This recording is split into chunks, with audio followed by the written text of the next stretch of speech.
Aí no canal, se inscreve no canal de corte. Ao meu lado, menino com a cabeça gigantesca. Fala, Igão. Eu mesmo, Igor. Só que antes de começar, já inscreve no canal de cortes, certo? Assim, pra nós que somos leigos, algo tão difícil. Fazer cirurgias, tratar das pessoas. Por que que despertou isso em você? O que que foi isso? Sabe, Mítico, eu penso isso há décadas, pra te falar a verdade. E eu cheguei numa resposta parcial, porque eu acho que a gente nunca tem a completa compreensão do que realmente leva a gente a fazer as coisas, né? Porque parte impulso. Você faz, né? Você acha que eu com 17 anos falei, vou prestar vestibular para medicina porque eu vou ser médico do esporte, ortopedista, traumatologista, né? Eu vou atender em tal hospital, vou operar no outro, vou ter minha clínica. Cara, é impossível nessa complexidade. Uma parte foi impulso. Agora, o que eu acho que é fundamental para todo médico e que para mim é uma coisa, é uma constante da minha vida e que às vezes eu me afasto um pouco das pessoas e tento me preservar em relação à fama, né? Porque uma coisa é sucesso e outra é fama. Sim. Né? Sim. É justamente o quanto eu sou capaz de ter empatia pelas pessoas e quanto a dor das pessoas consegue me marcar, né? E isso pode acontecer por várias coisas na nossa vida, né? Eu tive alguns casos que eu vivenciei, que eu protagonizei na minha família de situações caóticas de doença, né? E ainda na minha infância. E eu acho que isso, com certeza, motivou algumas das decisões em relação a isso. Agora, por exemplo, eu vejo meu irmão. Meu irmão, ele tem a mesma situação que eu, mas ele não passou por isso, né? Ele não passou por essas coisas do mesmo jeito que eu passei. Porém, quando meu irmão decidiu fazer medicina, a gente tem 10 anos de diferença, né? Ele é mais novo ou mais... Ele é mais novo, né? Quando ele decidiu fazer medicina, nós morávamos juntos, né?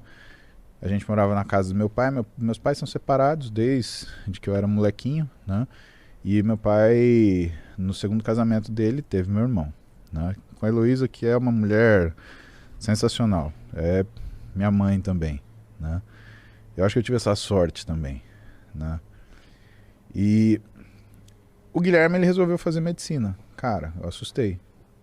Por quê? Porque eu falava muito bem daquilo que eu fazia. Você fala mal do que você gosta, até o que é ruim quando você gosta é bom. Você né? fala assim, não, mas espera aí, é que, né, você vai Arrumando ajustando. o lado bom disso. Ou você cria a sua versão. É a história do copo vazio e copo cheio. Né? Não é que o copo tá meio vazio, tá meio cheio, né? E eu senti um baita peso de responsabilidade. Aí eu decidi pegar o moleque e falei assim, então tá bom, então você vai dar um plantão comigo, moleque. Vamos ver se você tá com sangue nos olhos. E o que eu queria ver? Eu queria ver qual que era a relação dele ou a reação dele, né, em frente ao paciente. E ele deu um plantão comigo, um plantão difícil. Pra vocês terem uma ideia, ele começou de manhã com uma fratura de fêmur, né, um acidente. Nossa. E aí ele observando eu passar uma tração esquelética, que é pegar e fazer um furo no joelho da pessoa com um pedaço, um palito de metal, para pegar e puxar e não deixar o músculo contrair, senão você não consegue colocar aquele fêmur no jeito do lugar de jeito nenhum, né? Então, Meu Deus, cara, mano. ortopedia, tem algumas coisas da ortopedia são bem brutas, né? Aliás, me lembra, depois eu vou te contar a história do Japão. Aí, cara, nossa, a história do Japão vai me levar pro inferno, tenho certeza.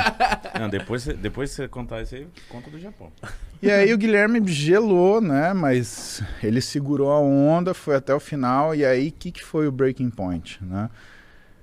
7 horas da noite, meu pai veio pegar ele. Eu olhei pra cara dele e falei, e aí? E ele tava esgotado, assim, né? Porque ele participou de tudo. Ele viu atender, viu conversar com o paciente, me ajudou a pegar material aqui, material ali. Ele realmente me ajudou, né? Essa era a primeira coisa que eu queria ver. Se ele teria proatividade. Por quê? Porque se aquele trabalho te envolve, isso já é sinal de que você se sente natural executando. Então essa é a primeira coisa que eu queria ver. Segunda coisa que eu queria ver, o nível de atenção dele para aquilo que estava acontecendo. Então se ele me perguntava, mas isso daí, você sabe o que é? Como é que a gente descobre? E agora, o que a gente vai fazer? E a terceira coisa, se ele entender o que é o objetivo do médico. Se você não entende o objetivo da profissão que você escolhe, é um risco tremendo você não gostar. E aí no final do dia, meu pai tava vindo pegar o Guilherme. Aquelas coisas que emocionam a gente, né? Porque, cara, você faz pra tua família. É o melhor que você pode fazer. Sabe? Você tava ensinando a profissão pro seu irmão, cara. Exatamente. Sabe? Como fazia nas madrás na época que inventaram a medicina, sabe? Era um negócio, sabe? É quase artesanal, né? Era o que eu podia fazer pra ele, né? Aí eu sentei com ele e falei, e aí? Esse moleque me vira e fala assim, cara, a gente é importante na vida das pessoas, né? Aí derrubou você, né? Nu.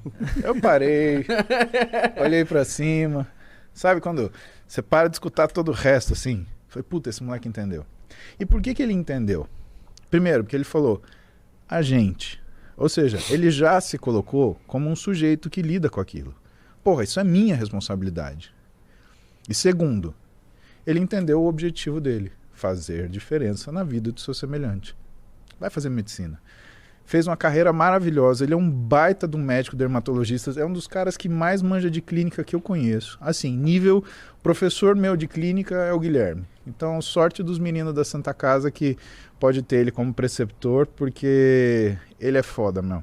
É foda quando você tem alguém interessado na profissão, tá ligado? Sim, que leva a sério, sabe, Igão? Porque é uma coisa que você faz, sabe? É a mesma coisa que você pega, faz seu prato favorito, o cara põe na boca e, ui, credo. Porra, velho. Tudo bem, tá no direito da pessoa, ninguém é obrigado a gostar de nada.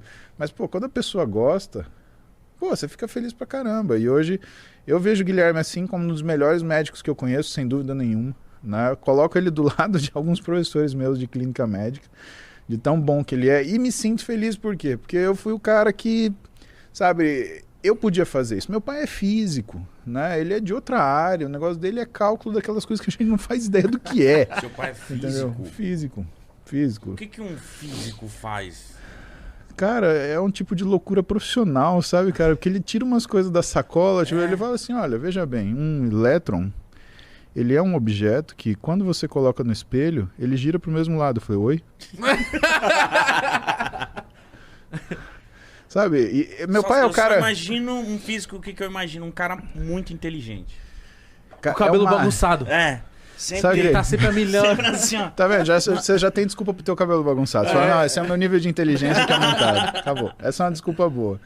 O que é engraçado, ele é o cara que senta aqui com a gente e ele fala assim, não, veja bem, porque o bóson de Higgs, aí você fala, é sério, ele é desses. Cara, e ele consegue te explicar.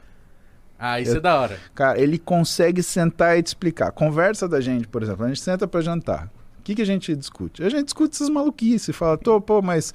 o efeito do condensado de Bose-Einstein, né? Ele senta e ele conta. E, cara, ele conta uma história... que você falou. Cara, ele conta uma história que você fala, cara, física é legal pra caralho. Por que eu ficava quebrando a cabeça com aquela merda na época que eu tava no curso? Eu falei, merda, desculpa. Por que eu ficava quebrando a cabeça com esse negócio? Eu odiava física. Aí eu falo, eu odiava física também. Porra, tá louco. O que é o físico? É um cara que tem um poder de abstração que é um negócio absurdo. Por exemplo, você vai ver física teórica. Física teórica independe de matemática. E aí? Suponha o quê? Essa energia, quanto, como, né? Mano.